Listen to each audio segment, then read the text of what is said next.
Pagi ini saya akan berbicara dari Amsal 1 ayat 7 dan sedikit membahas tentang hal takut akan Tuhan. Saya kaitkan dengan kesadaran, kesadaran yang kita miliki sebagai anak-anak Tuhan untuk hidup sesuai dengan keinginan Tuhan dalam keseharian kita, saudara. Baik, mari kita buka Alkitab kita, Amsal 1 ayat 7. Amsal pasal 1 ayatnya yang ke-7. Kita buka ya.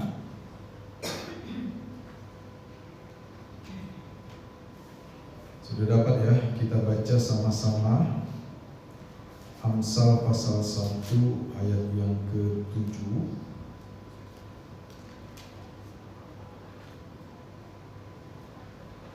Ya, 1, 2, 3. Takut akan Tuhan. Membawa kita kepada kesadaran rohani. Amsal 1 ayat 7. Coba lihat Alkitabnya.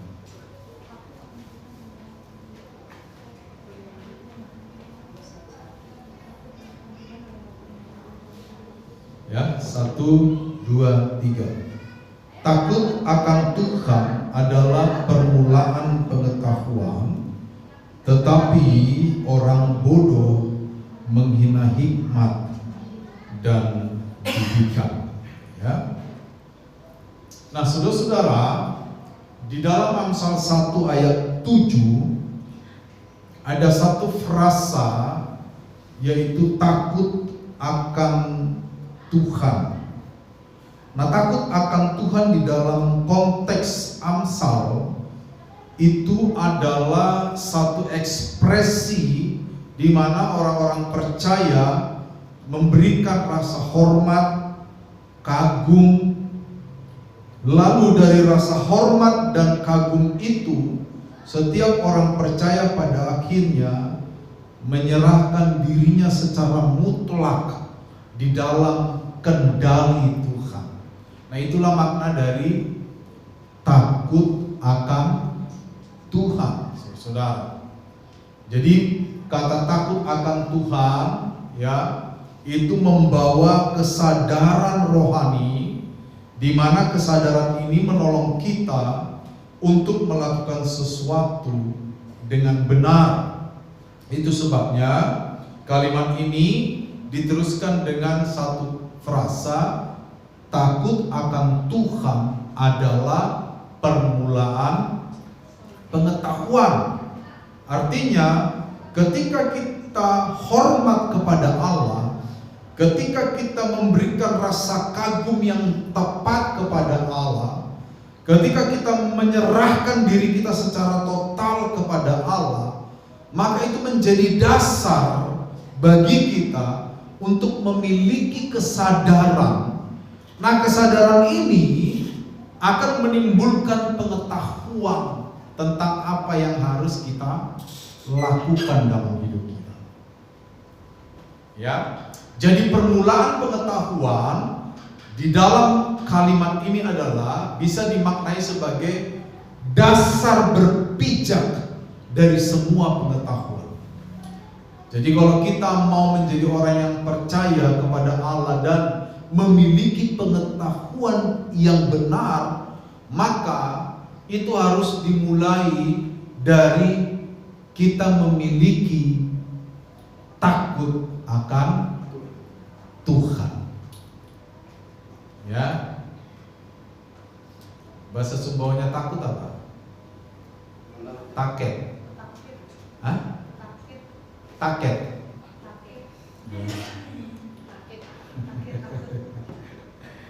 Di dalam budaya Sumbawa itu ada 3 pedoman utama, ya, dan salah satu pedoman hidup itu yang terkandung di dalam konsep kerik selamat itu adalah hubungan manusia dengan Tuhan, ya, hubungan manusia dengan Allah.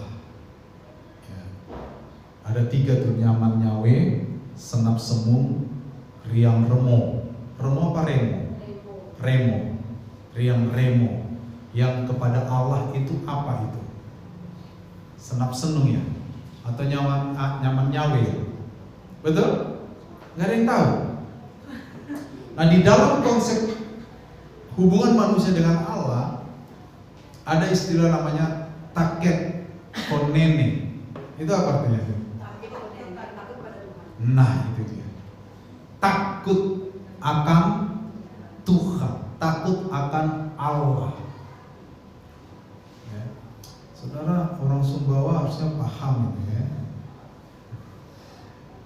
Takut akan Allah.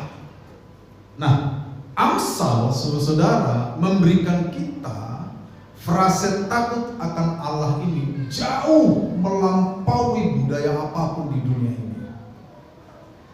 Amsal ini ditulis sekitar tahun 900 sebelum Masehi. Ya. Karena kalau kita melihat Amsal-Amsal ini miliknya Salomo bin Daud gitu. Salomo putra Daud bin David. Daud atau orang yang bilang David gitu ya. Salomo putra Daud. Salomo putra Daud itu memerintah Israel 900-an, tahun 900-an. 920, 960 sampai 920 sebelum Masehi. Sekitar seperti itu. Jadi abad ke-10 sebelum Masehi Amsal ini sudah lahir. Jauh melampaui budaya apapun di dunia yang membahas tentang takut akan Allah. Amsal memberikan kita konsep takut akan Allah, dan itu tercatat di Alkitab kita, saudara. Sekali lagi, saudara, takut akan Tuhan di sini adalah kagum, hormat yang menimbulkan kesadaran rohani dalam diri kita. Nah, kesadaran ini menjadi tempat berpijak untuk kita memiliki pengetahuan yang benar tentang apa yang harus kita lakukan di dalam hidup kita. Itu sebabnya takut akan Tuhan permulaan pengetahuan. Sebaliknya, orang yang takut akan Tuhan itu dimetaforakan sebagai orang bodoh. Mereka tidak menghargai pengetahuan, makanya menghina hikmat dan didikan, saudara. Nah, pagi ini ya, saya akan mengajak saudara untuk melihat 3 area kesadaran yang bisa kita miliki ketika kita memiliki takut akan Allah. Yang pertama, saudara, pada waktu kita memiliki ekspresi takut akan Allah, maka akan timbul kesadaran bahwa Tuhan senantiasa ada dan melihat semua yang kita lakukan. Ya. Jadi kalau kita takut akan Allah, kita memiliki kesadaran di dalam diri kita. Kita memiliki kemampuan rohani untuk tahu bahwa Tuhan ada di semua tempat. Makanya salah satu predikat yang disematkan kepada Allah adalah bahwa Allah yang kita sembah itu adalah Allah yang Maha hadir, ya, omnipresent. Dia hadir di mana-mana. Firman Allah juga mencatat mata Tuhan melihat ke segala arah. Mata Tuhan itu melihat ke segala arah. Ya, Mazmur juga mencatat, kemanakah aku dapat menjauhi roh-Mu ya Tuhan? Aku pergi ke dunia orang mati, di sana pun Engkau ada. Aku pergi ke ujung-ujung bumi, Engkau pun ada. Dan ini semua menggambarkan bahwa Allah yang kita sembah, yang hari ini kita sebut sebagai Tuhan kita Yesus Kristus, adalah Allah yang maha hadir.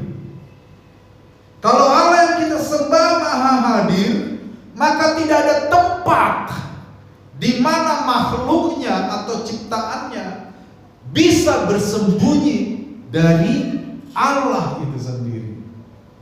Lalu konsekuensi logisnya apa? Kalau Allah Maha Hadir, Allah ada di mana-mana, maka Dia akan tahu setiap langkah-langkah kita. Dia tahu apa yang kita kerjakan. Dia tahu segala keputusan-keputusan yang kita lahirkan. Dia tahu apa yang kita omongkan. Dia tahu apa yang kita lakukan dalam hidup kita. Tidak ada yang tersembunyi bagi Tuhan. Dan ini juga memberi kita kesadaran, pada waktu kita berbuat dosa pun Tuhan tahu kalau kita sedang berbuat dosa. Makanya teologi Kristen memberikan penekanan kepada hal ini, bahwa Allah ada di semua tempat dan tidak ada satu tempat pun di mana Allah tidak melihat tempat itu, saudara-saudara. Jadi di mana-mana Tuhan ada. Ya. Tuhan ada, saudara. Jadi apakah ada tempat di dunia ini di mana Tuhan tidak ada? Semua tempat di dunia ini Tuhan ada di sana. Dia adalah Allah yang hadir di mana-mana. Jadi kalau kita mau bikin dosa, ingat, waduh, ada Tuhan di sini. Itu kesadaran yang saya maksud. Ya. Kalau kita mau berbuat sesuatu yang tidak berkenan kepada Allah, langsung ingat, ada Tuhan di sini. Kesadaran itu akan menolong kita untuk tidak melakukan hal-hal yang tidak berkenan kepada Allah. Kesadaran itu akan membantu kita untuk selalu waspada dan memastikan bahwa apapun yang kita kerjakan itu adalah hal yang menyenangkan hati Tuhan. Itu kesadaran, itu fungsinya itu. Kenapa ada orang berbuat jahat, ya, lalu merasa tidak ada yang tahu? Ya karena mereka tidak memiliki kesadaran ini. Makanya banyak orang lebih takut kepada manusia ketimbang kepada Allah. Betul?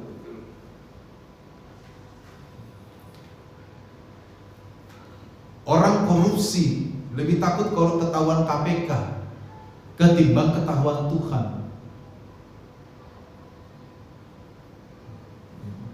Ya, orang melakukan kejahatan lebih takut ketahuan polisi ketimbang ketahuan Tuhan. Padahal Tuhan tahu. Kenapa begitu? Mereka tidak punya kesadaran ini, saudara.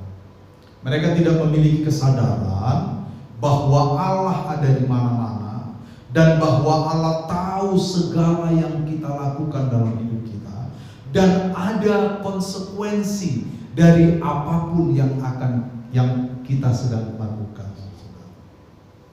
Iya kan? Makanya di dalam Alkitab pun dikatakan bahwa Allah akan membalas segala perbuatan kita, entah itu baik, entah itu jahat. Matius pasal 25 menggambarkan ini.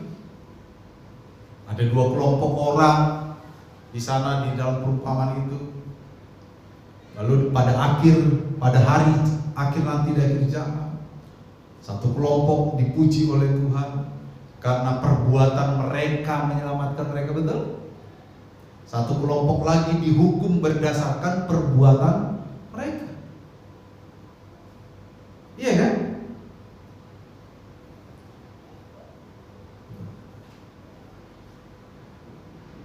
Jadi saudara-saudara, ketika kita memiliki rasa kagum, rasa hormat kepada Allah, ketika kita benar-benar berserah kepada Tuhan yang hidup, maka kesadaran tentang Allah ada di mana-mana Ini akan memenuhi pikiran kita. Secara positif, kesadaran ini akan membawa damai sejahtera dalam diri kita. Iya kan? Kita semua bergumul dengan hidup. Tapi ketika kita sadar bahwa di dalam pergumulan itu pun Allah ada, maka akan timbul damai sejahtera. Bahwa saya tidak sendirian. Ketika harapan-harapan kita tampaknya tidak seperti yang kita inginkan, doa-doa kita tampaknya tidak secepat dijawab oleh Tuhan seperti yang kita inginkan. Tapi kita pada saat yang sama sadar bahwa Allah bersama dengan kita, bahwa Allah tidak pernah salah, bahwa Allah tidak pernah gagal, itu menimbulkan kekuatan, menimbulkan damai sejahtera. Kenapa ada orang meninggalkan Tuhan karena doanya nggak dijawab? Karena dia hanya berdoa saja kepada Tuhan. Dia tidak memiliki kesadaran bahwa Allah juga ada bersama dia di dalam doa-doanya itu, sekalipun doanya belum terjawab. Dia tidak memiliki kesadaran bahwa Allah bersama dengan dia. Sehingga tidak ada ketenangan, tidak ada damai sejahtera, tidak ada ketertiban dalam dirinya. Akhirnya dia menyangkal Tuhan, dia marah kepada Tuhan, dia tidak lagi percaya kepada Allah.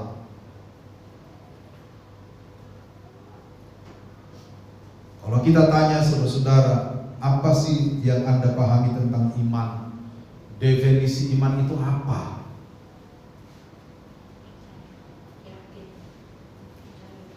Definisi itu berarti gabungan dari banyak kata yang bisa menjelaskan sesuatu. Itu definisi.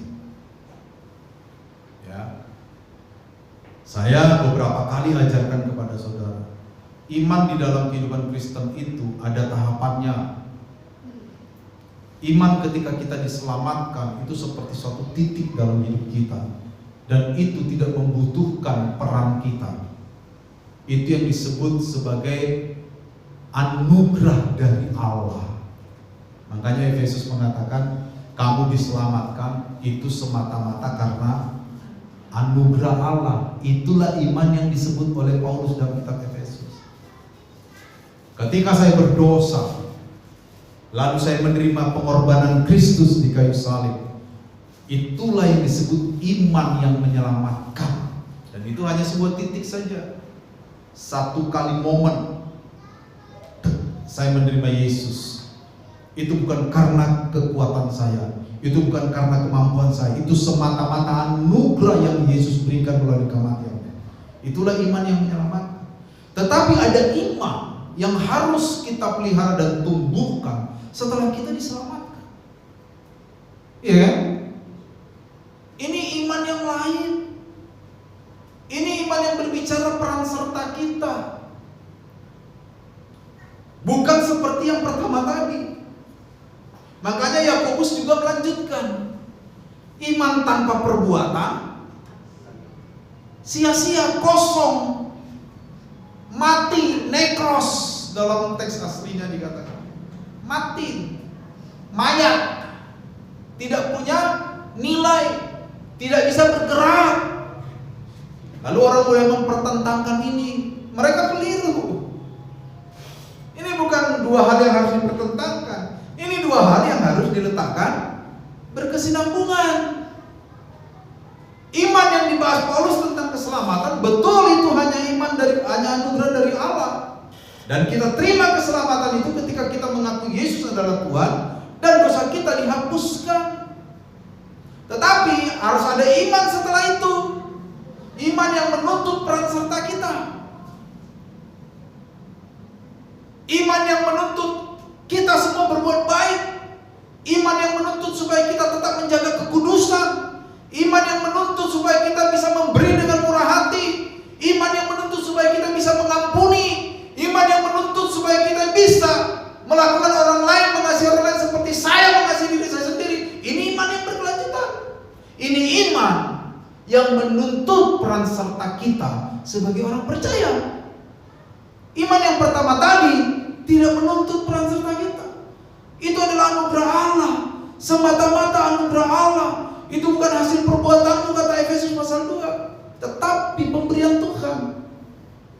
Tetapi iman yang muncul setelah itu adalah iman yang menuntut peran serta kita sebagai orang percaya. Nah, kalau kita sadar bahwa Allah ada bersama dengan kita di setiap perjalanan hidup kita, maka kita bisa menjaga iman kita dengan cara yang baik. Kita bisa menjaga hidup kita di dalam kekudusan. Kita bisa menghasilkan perbuatan-perbuatan baik. Makanya orang Kristen berbuat baik itu sebenarnya bukan untuk selamat, tetapi karena sudah selamat. Buah dari keselamatan kita salah satunya adalah perbuatan baik. Sehingga keliru kalau ada orang bilang yang penting saya sudah percaya Yesus, mau apapun saya kerjakan tidak masalah. Ya kan? Saya percaya, sepanjang saya percaya Yesus pasti masuk surga. Keliru. Kalau iman yang berkesinambungan ini tidak kita pelihara, kita tidak akan pernah ada dalam surga, saudara-saudara. Percaya saya. Ya.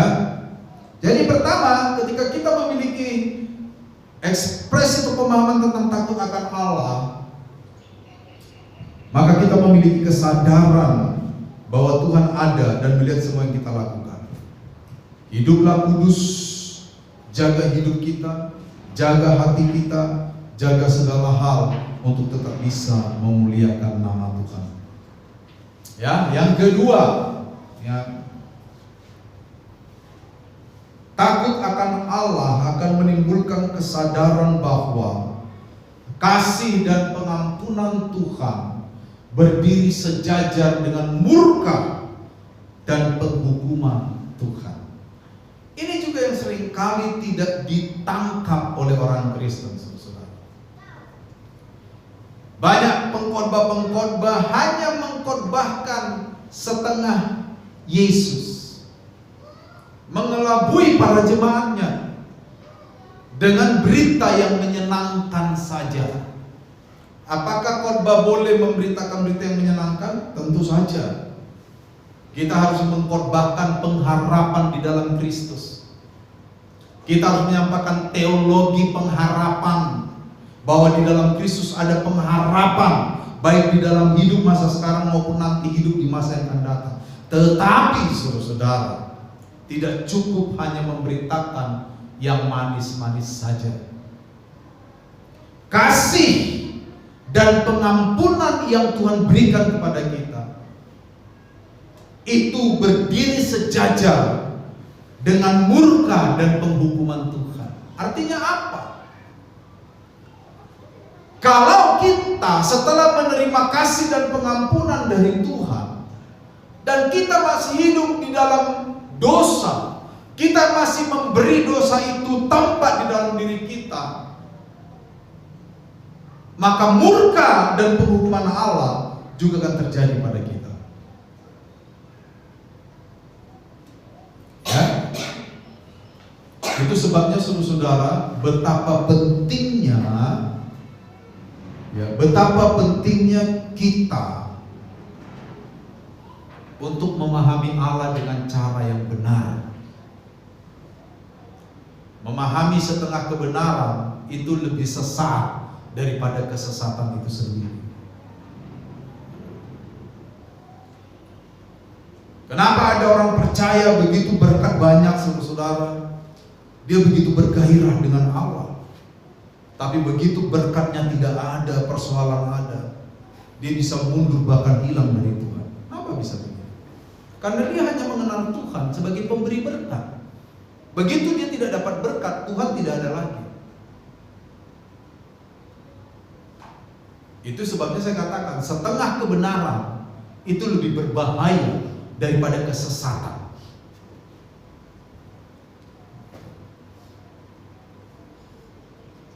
Nah, kita harus sadar poin ini. Pengampunan dan kasih Allah, di sebelah kanannya ada murka dan penghukuman Allah yang juga siap menegur kita. Paulus mengingatkan bahwa kemerdekaan di dalam Kristus, ya, bukan kesempatan untuk hidup di dalam dosa. Waktu Paulus mengirim surat kepada jemaat di Roma, dan Paulus membahas bahwa di dalam Kristus kita sudah merdeka, merdeka dari dosa, merdeka dari penghukuman kekal. Tetapi Paulus juga mengingatkan, kemerdekaan yang kita miliki di dalam Kristus bukan satu kesempatan untuk kita juga bebas berbuat dosa. Makanya konsep-konsep yang salah itu banyak. Jadi orang Kristen itu enak ya. Kenapa? Berbuat dosa diampuni. Siapa bilang? Kalau kita berbuat dosa dengan motif mempermainkan Allah, baca tuh Galatia 6 ayat 7. Hei orang-orang bodoh, Allah tidak akan mau dipermainkan. Betul? Allah tahu kita berbuat dosa itu karena memang perjuangan kita melawan dosa, atau karena memang kita senang hidup dalam dosa. Allah tahu. Ya kan? Allah tahu itu. Dan Allah bisa membedakan mana orang yang betul-betul berjuang melawan dosa walaupun jatuh, mana orang yang suka mempermainkan Allah dengan anggapan bahwa nanti saya berdosa minta ampun lagi, berdosa minta ampun. Tidak ada semacam kerinduan untuk melawan dosa. Allah tahu. Nah, orang tipe kedua ini oleh kitab Galatia, Paulus kepada jemaat di Galatia disebutkan sebagai orang yang mempermain-mainkan Tuhan.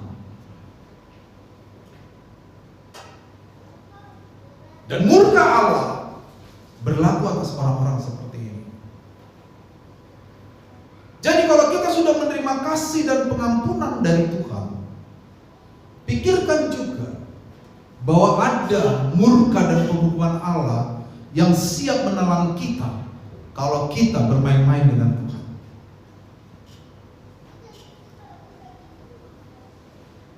Pentingnya kita bisa hidup dengan benar di hadapan Tuhan. Jadi kalau kita takut akan Allah, terus bilang, Tuhan selidiki aku, Tuhan topang aku, Tuhan mampukan aku agar aku tidak jatuh lagi di dalam dosa.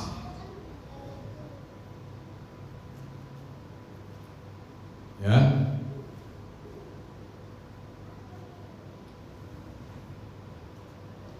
Seorang teolog yang bernama Agustinus dari Hippo yang hidup di abad ke-4 Masehi, dia pernah merumuskan tentang dosa ini. Dia bilang di dunia ini sebenarnya kita bisa hidup tanpa dosa. Posse non peccare dalam bahasa Latin. Hidup tanpa dosa. Bisa tidak berdosa. Ya, memang benar, walaupun sangat sulit sebenarnya. Kalaupun betul-betul saudara-saudara, istilah kita tidak bisa posse non peccare, artinya hidup tanpa dosa. Bedakan antara jatuh dalam dosa dengan hidup di dalam dosa. Itu beda. Orang yang jatuh dalam dosa adalah mereka yang berjuang untuk hidup kudus, tapi ada satu saat di mana mereka jatuh dalam dosa. Orang seperti ini oleh Yohanes dikatakan, Tuhan itu setia dan adil apabila kamu mengaku dosa, Dia akan menghapuskan dosa. Tapi kalau orang sengaja menikmati dosa, itu namanya hidup dalam dosa. Orang-orang seperti ini Tuhan mengatakan bahwa murka Allah akan terjadi atas mereka. Mengerti ya? Berbeda itu. Oleh karena itu ketika kita hormat kepada Tuhan, ketika kita kagum kepada Allah kita, ketika kita memiliki rasa takut kepada Tuhan, maka kita tahu saya dikasihi Tuhan, saya diampuni Tuhan. Tetapi ketika saya dengan sengaja hidup di dalam dosa, ada murka dan penghukuman Allah yang juga siap melahap saya. Itu sebabnya Yesus sebelum dia naik ke sorga, dia meminta kepada Bapa untuk mengutus Roh Kudus. Orang-orang seberang bilang itu mengutus Nabi M katanya. Ya, itu Roh Kudus, Parakletos. Dalam teks Yunani-nya jelas, bukan Perikletos. Saya mengerti bahasa Yunani, saudara-saudara. Saya tahu perbedaan huruf alfa dan epsilon. Huruf iota dan alfa saya tahu bedanya. Dan di situ tercatat Parakletos, menghibur Roh Kudus, bukan Perikletos seperti yang diklaim mereka. Itu sebabnya Yesus meminta Bapa mengutus Parakletos itu, Roh Kudus itu. Supaya apa? Di ayat 26 dikatakan 27 apa? Dia yang akan mengingatkan kamu. Betul nggak? Supaya kita apa? Terhindar ini. Jangan bilang Tuhan tenang-tenang saja, Tuhan itu seperti singa yang mengaum-ngaum. Yang seperti singa mengaum-ngaum mengintip itu iblis. Betul kan? Waspadalah, lawanmu si iblis seperti singa yang mengaum-ngaum siap menerkam. Itu iblis. Kalau Tuhan enggak. Kalau Tuhan dia penuh kasih. Nah, itu salah. Aku utus Roh Kudus ya, ingatkan kamu. Roh Kudus ingatkan hati kita. Salah, itu salah. Jangan. Tapi kita ngelawan, murka dan penghukuman Tuhan hadir. Itu maksudnya. Jadi Tuhan itu bukan, wah, kapan kamu salah ya, tak libas kamu. Bukan. Tuhan itu terus mengingatkan kita. Waktu kita berbuat dosa dia ingatkan, ini salah kamu harus begini. Tapi kalau kita melawan terus, murka dan penghukuman Allah terjadi atas kita. Jadi itu pilihan di tangan siapa? Di tangan Tuhan apa di tangan kita? Jangan berbuat dosa dengan sengaja.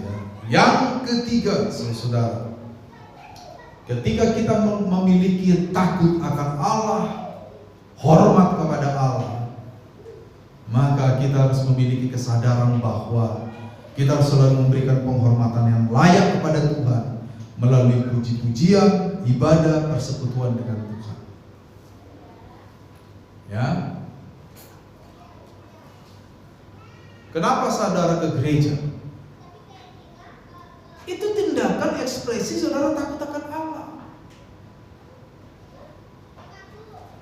Apakah kalau tidak ke gereja sepanjang waktu, sepanjang masa, apakah ke gereja itu keharusan? Tidak. Karena waktu COVID saudara tidak ke gereja, betul nggak? Tapi kalau tidak ada COVID, ya harus, saudara. Itu namanya kita takut akan Allah. Ini membuktikan bahwa ibadah di gereja, ya, bisa saja berubah dari zaman ke zaman, betul nggak?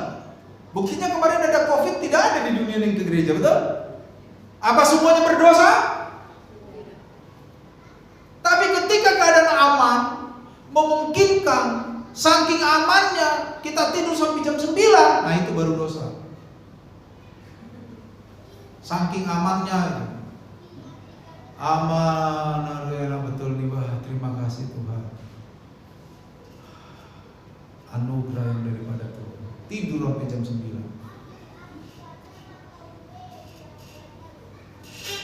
Saya selalu menekankan kepada kita, takut akan Allah itu harus menyentuh bahkan bagian-bagian terkecil dalam hidup kita. Mengatur waktu, itu bukti takut akan Allah tidak? Hati-hati. Saya selalu membandingkan dan saya tidak khawatir membandingkan. Kalau Anda pergi kerja, biarpun jam 6 bos suruh, pasti Anda tepat. Betul? Kenapa untuk Tuhan tidak? Itu harus menjadi perenungan buat kita. Jangan bilang, gampang lah bos. Tuhan melihat hal-hal kecil. Makanya firman Allah berkata, jika kamu bisa dipercaya dalam hal kecil, kamu akan dipercaya dalam hal besar. Kenapa ngantar anak ke sekolah jam 7 sudah nyampe di sekolah, kenapa ke gereja tidak? Oh, itu pertanyaan itu. Apakah kita lebih sungkan kepada guru anak kita atau kepada Allah? Pertanyaan itu, dan harus kita jawab itu di hadapan Tuhan, gak usah di hadapan saya. Karena bagi saya, penghormatan kepada Allah itu menyentuh sampai ke bagian itu. Saya melatih diri saya soal waktu untuk tepat dimanapun. Dan saya menganggap orang-orang yang suka terlambat, mereka tidak menghargai dan menghormati Tuhan terkait waktu. Itu harus saya katakan, siapapun itu. Entah itu pejabat, entah itu pendeta, entah itu jemaat, siapapun. Nah, kalau kita takut akan Allah, kita akan mengatur waktu sedemikian rupa agar kita bisa menyenangkan Allah dalam hidup kita.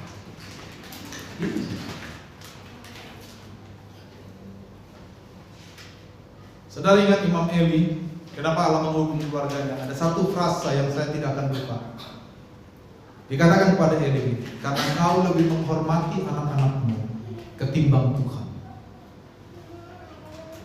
Kata menghormati, kita harus lebih menghormati Tuhan dalam segala perkara dalam hidup kita. Jangan anggap enteng soal waktu, saudara. Ya, saya udah pernah cerita sama saudara. Saya yakin saudara belum pernah alami apa yang saya alami ke gereja. Saya sekolah minggu zaman dulu, sekolah minggu, gak punya sendal, jalan kaki. Saudara tahu sampai mana saya jalan kaki? Dari sini sampai kantor pos lewat sana tuh simpang bingung. Jalan kaki saya pulang pergi bersama abang dan kakak-kakak saya. Gak pakai sendal, miskin kami dulu. Jalan kaki dan tidak pernah terlambat sekolah minggu saya. Sebelum jam 8 saya sudah di gereja. Jalan kaki.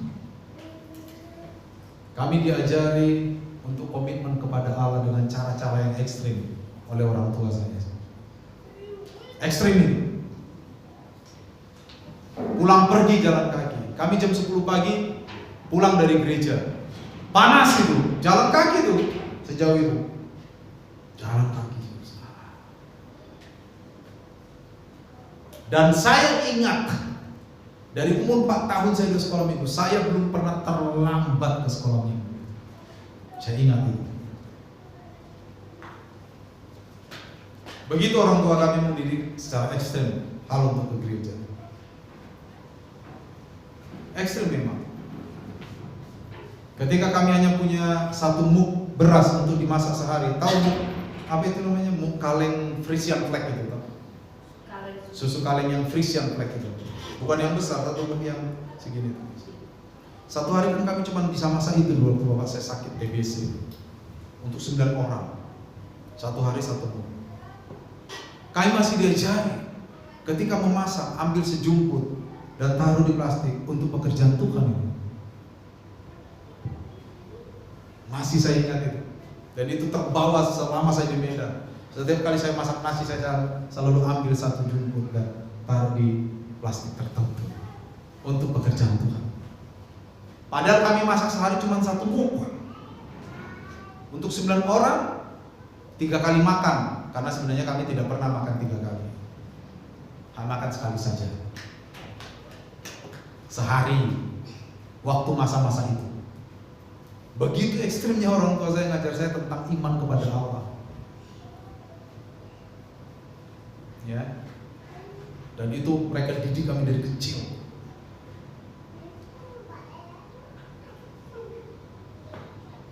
Dan memang keluarga kami juga mengalami banyak mukjizat yang besar dari Tuhan. Tapi bukan karena itu. Saya pikir, yaitu anugerah Tuhan. Saudara. Yang saya mau tekankan dalam semua apa yang saya katakan barusan adalah berikan penghormatan yang layak kepada Tuhan. Kalau di gereja kita lagi begini, ya hormati Allah. Kadang-kadang saya mendapati ada saja orang yang asik bermain HP, ya Kalau saudara main HP lalu baca Alkitab tidak masalah. Tapi kalau secara diam-diam buka-buka WhatsApp dan sebagainya itu masalah. Bukan bagi saya, masalah bagi Tuhan. Ya, seperti itu. Itu memberikan penghormatan kepada Tuhan. Oke? Nah, saudara-saudara, kesadaran-kesadaran ini akan membawa kita memperoleh pengetahuan tentang Allah. Kalau kita hidup di dalam kesadaran-kesadaran seperti yang kita bahas tadi, saya percaya Allah akan berkenan kepada hidup kita. Kalau Allah berkenan kepada hidup kita, ini tidak bicara bahwa kita akan mendapatkan semua yang kita inginkan, tidak. Tapi kalau Allah berkenan kepada hidup kita, kita selalu berjalan bersama dengan Tuhan. Barang siapa selalu berjalan bersama dengan Tuhan, dia aman. Saudara, Tuhan memberkati kita.